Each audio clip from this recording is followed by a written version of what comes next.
Hello everyone, आप सभी का स्वागत है आपके अपने channel Dawood Namraj inspire book में। आज का सेशन है 12 जुलाई 2026 का करंट अफेयर्स।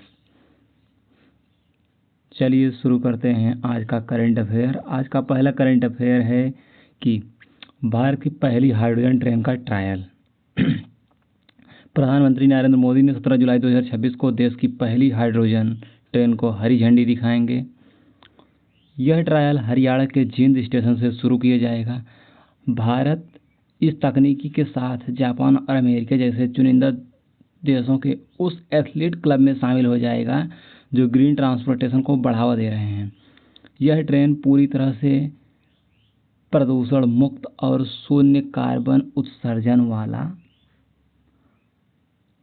है, जो शून्य कार्बन उत्सर्जन की नीति में मील का पत्थर माना जाएगा। आज का दूसरा करंट अफेयर है एक सींग वाले गैंडे हेतु डीएनए इंडेक्सिंग। एक सींग वाले गैंडे हेतु डीएनए इंडेक्सिंग। केंद्र सरकार ने एक सींग वाले गैंडों के संरक्षण के लिए अवैध शिकार पर रोक लगाने के लिए डीएनए आधारित इंडेक्सिंग सिस्टम को मंजूरी दी है।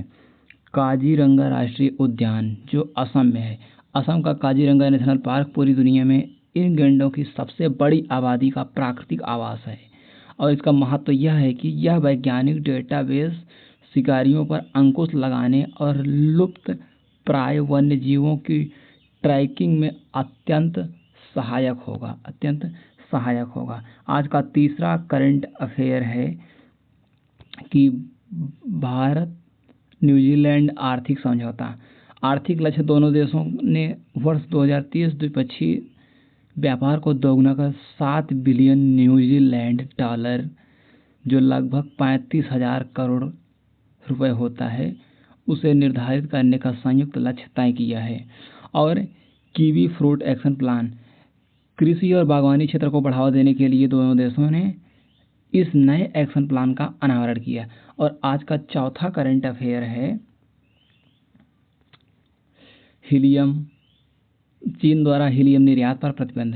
निर्यात पर अस्थायी रोक। चीन के वाणिज्य मंत्रालय ने वैश्विक बाजार में हीलियम के गैस निर्यात पर तत्काल प्रभाव से रोक लगा दी है।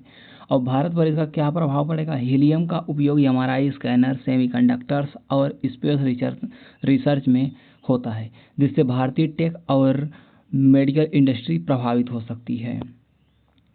आज का पांचवा करंट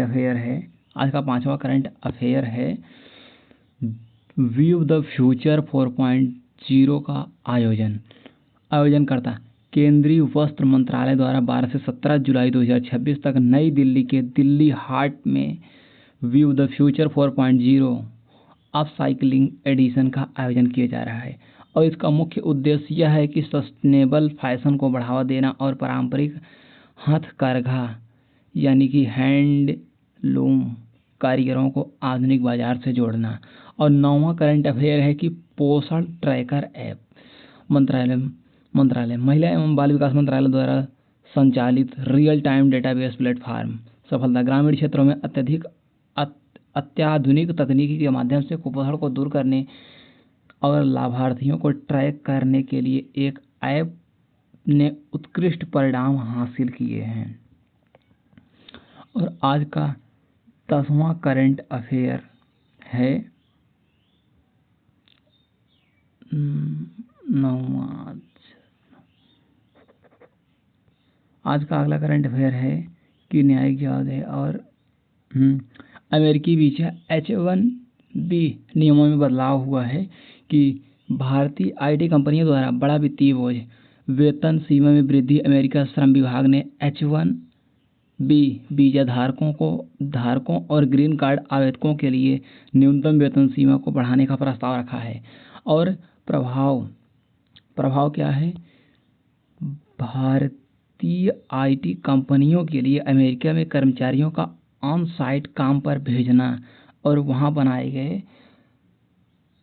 बनाए रखना बहुत अधिक खर्चीला हो जाएगा। अगला करंट अफेयर है कि न्यायिक जवाबदेही पर संसद का अभूतपूर्व कदम। लोकसभा स्पीकर निर्णय। स्पीकर ओम बिरला ने इलाहाबाद हाई कोर्ट के पूर्व जस्टिस यशवंत शर्मा के खिलाफ जांच रिपोर्ट को संसद के पटल पर रखने का ऐतिहासिक फैसला किया है। संविधान संदर्भ क्या है कि विधायी इतिहास में न्यायिक जवाबदेही और संसद न्यायपालिका का संतुलन दृष्टिकोण से यह एक अत्यंत महत्वपूर्ण कदम है। और अगला करंट अफेयर है कि WTO में भारत की कड़ी आपत्ति।